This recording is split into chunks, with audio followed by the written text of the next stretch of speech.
Okay, so let's dive right in. My husband, 30, and I, 32 female, have 3 wonderful children. Also, I'm currently pregnant with our 4th kiddo.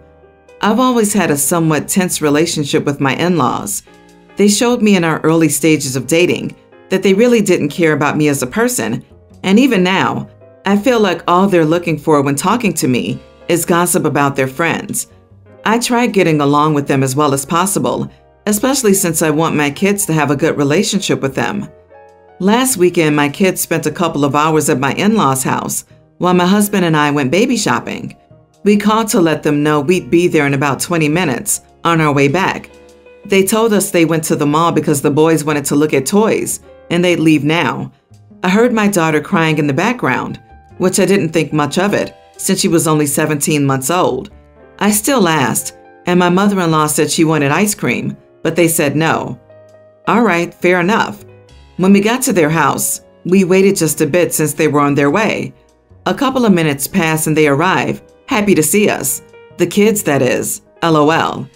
Our daughter's eyes are still red from crying, so I pick her up for snuggles and ask what's wrong. Then I see it. My in-laws got her ears pierced.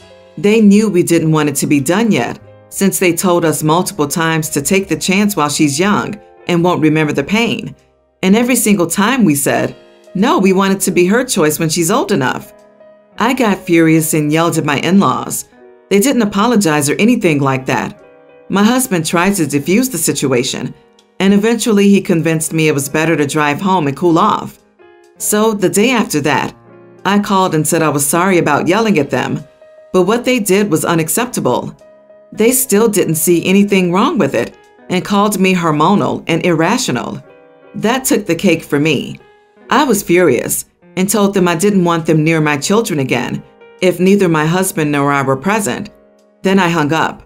They think they're in the right and I'm overreacting and that once baby number 4 is here, I'll come to my senses. My husband thinks my reaction was a little harsh, but agrees it was unacceptable. I get that he wants our children to have a normal relationship with his parents, but I feel like I lost all trust in them. My best friend says that I shouldn't have made such a decision in the heat of the moment, and that I should apologize and try to find a compromise. Another friend understands me and says he would have done the same. I feel like everybody has a different opinion on how I should have handled the situation. So, am I the idiot? Not the idiot. If they thought it was okay to do, they would have mentioned it beforehand. If they respected you, they would have asked ahead and respected your reply.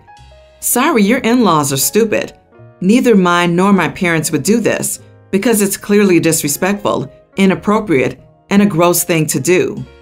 Finally, if my parents said my wife was hormonal at any point, let alone when she acted passionately, but was also in the right, I will let my parents have it.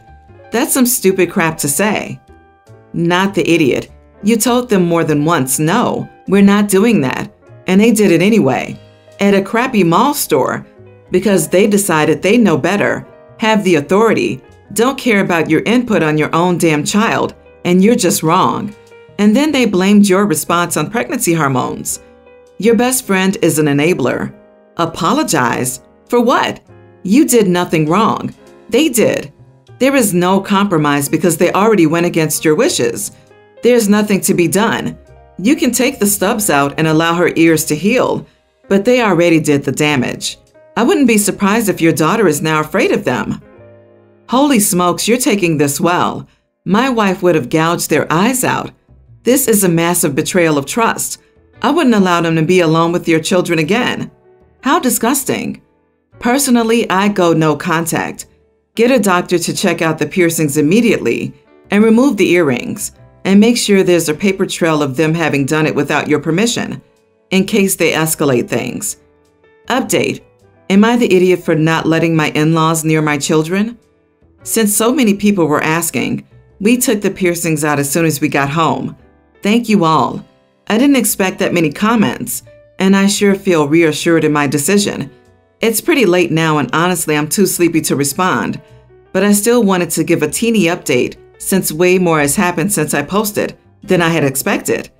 When my husband came home, I told him that I wanted to talk about the issue again, and he said he wanted to too, and that he had thought about it a lot in the past few days. He said he was sorry about his underreaction and that he felt terrible. I don't think I'll be pressing charges, though. My husband's company has a couple of branches in other states, so he even came up with the idea to move out of state so that his parents don't even have the chance to guilt trip either one of us into seeing our children when we don't want to. He even showed me 2 or 3 houses near his preferred location that he liked, which I thought was cute.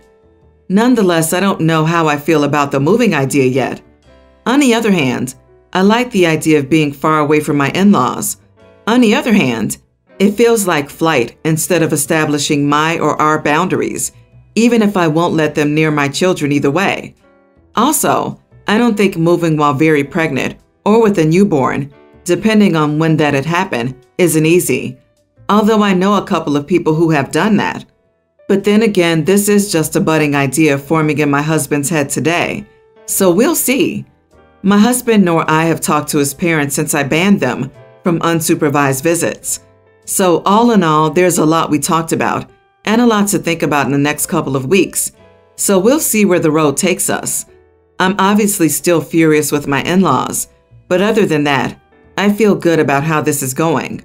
The talk made me feel much better. About our daughter's ears, they look fine to me, but I'm not an expert, so I'm glad my pediatrician will see her on Friday. Thank you all for your support. I'll keep you updated if any of you are interested. Big mama hugs to all of you. Great news, OP. I'd suggest that you move. They have no boundaries, and as long as you live nearby, they can wear you down by acting as they care. Then when you least expect it, they'll assault one of your children again. Yes, I know moving is difficult, but your family will be much better off for being far away from those people.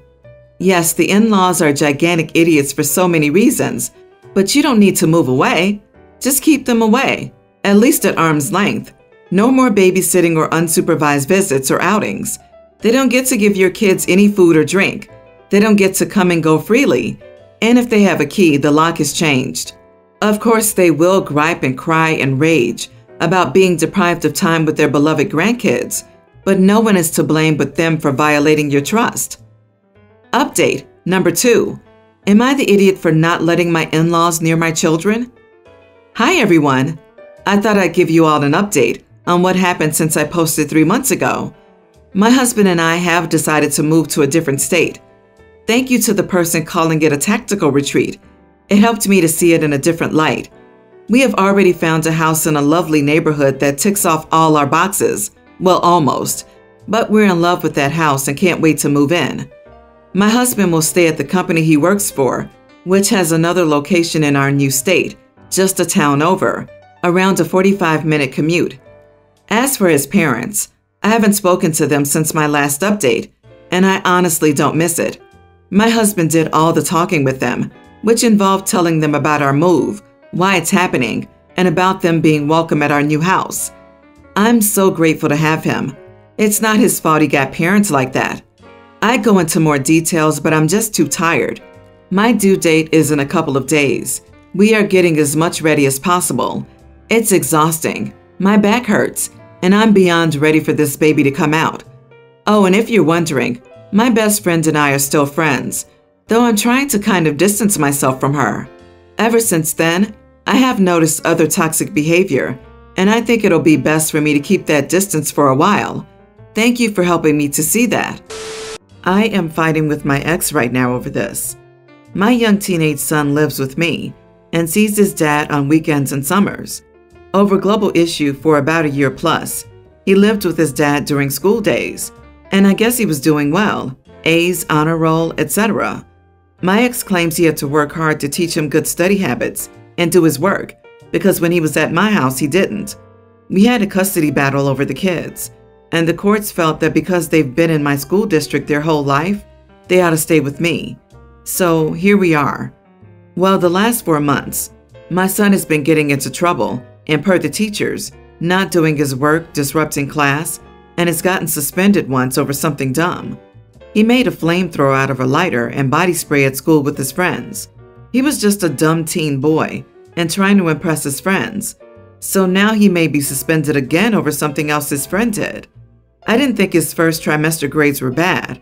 He started off with A's, but ended up with all B's and 1 C. He currently has 2 F's and C's this trimester, but he has all semester to turn in his missing work.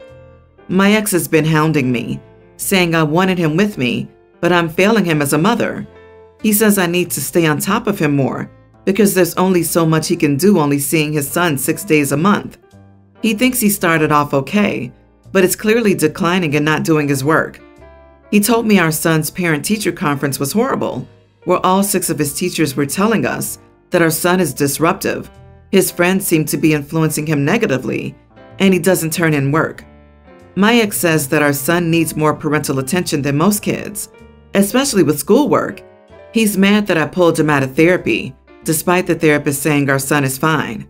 He also says my area is bad, low income, and we need to do something about the kids he hangs out with. But our son could run into these types of kids anywhere. I have done this. I talked to my son multiple times about his schoolwork. He told me it's too much work. I said he had to do it. My ex thinks this isn't enough. When he got suspended, I took his phone away when he went to his dad's for the weekend. I gave him plenty of attention as I only work part-time.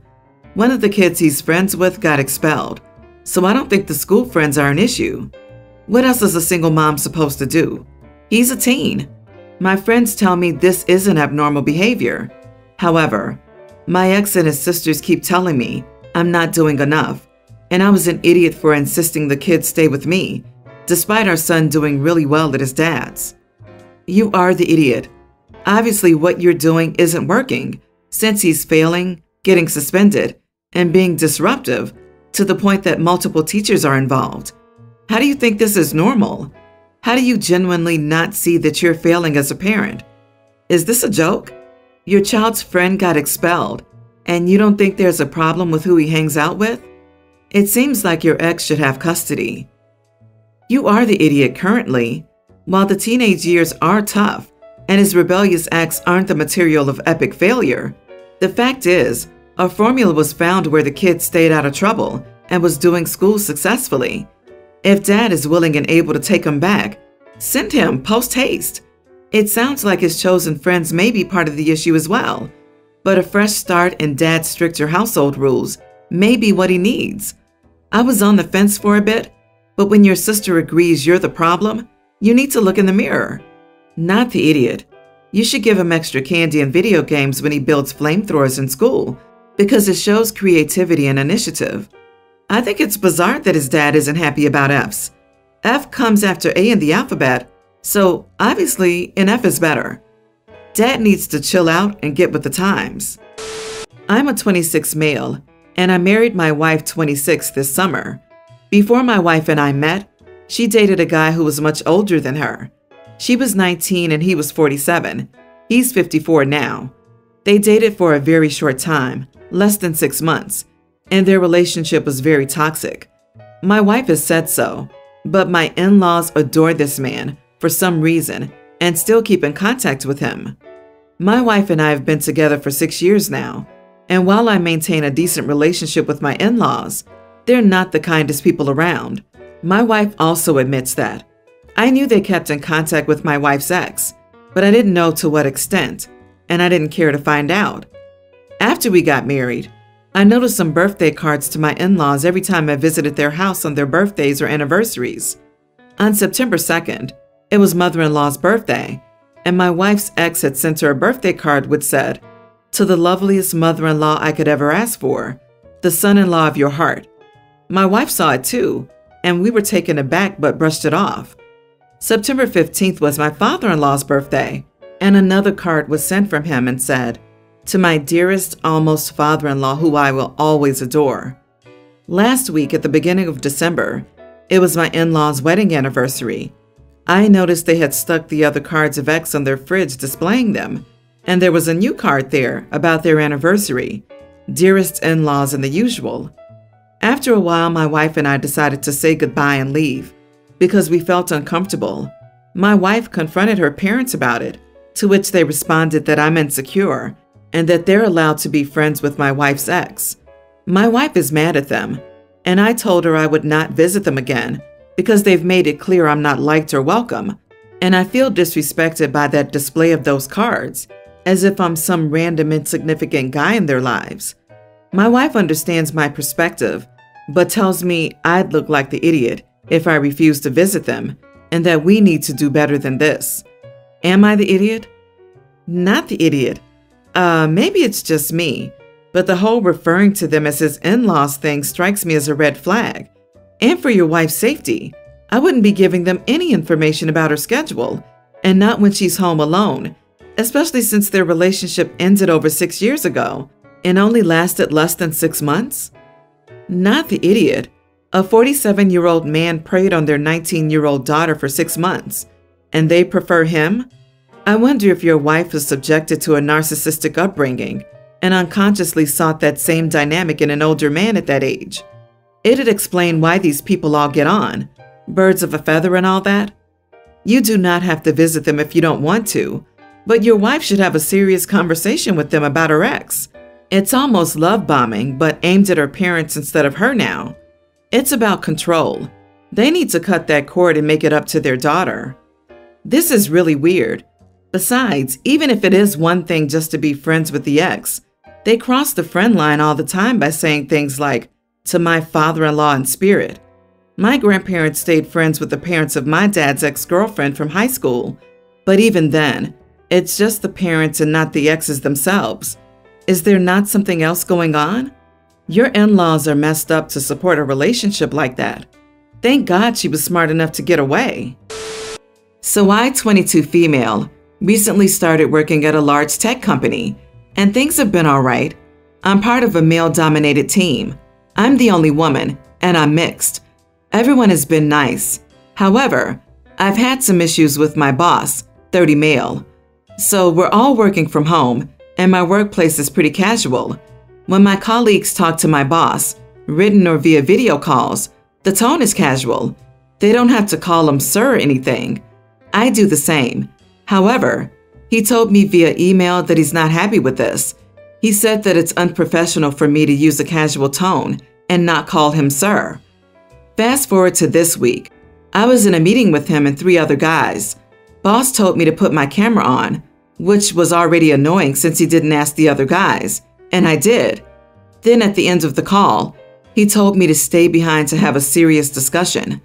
Long story short, he said that my lack of professionalism is unacceptable and that I should respect his authority over me. And he said that I didn't even call him sir or boss at all and seemed disinterested. Weird, because I was fully engaging in the meeting and was the only one with my camera on. This is my first serious job, so I'm not sure what to think. Is it unprofessional for me not to call my boss sir when nobody else does? Personally, I think it's strange because I'm the only woman of color on my team and no one is dealing with this. I didn't call my boss sir during a meeting, and I could be the idiot because he previously told me that he's not happy with this casual tone. Document, document, document, and report to HR. Documentation is critical, or it becomes your word against the boss. HR will usually side with the boss in those cases. Bring the records, and you have the boss and the whole company by the short and curly hairs. Document first. Everything else hinges on her having proof. This isn't an idiot issue. It's harassment and discrimination. Yes, I was going to say this. Document. Even secretly record your screen in the meeting after he asks everyone to leave. Make sure to document everything, including time and date. HR will side with the boss, but with proof, you get protection and call him Mr. So-and-so. Don't call him sir. Your boss is on a power trip and thinks he can get away with it. Take the issue to HR. This isn't okay.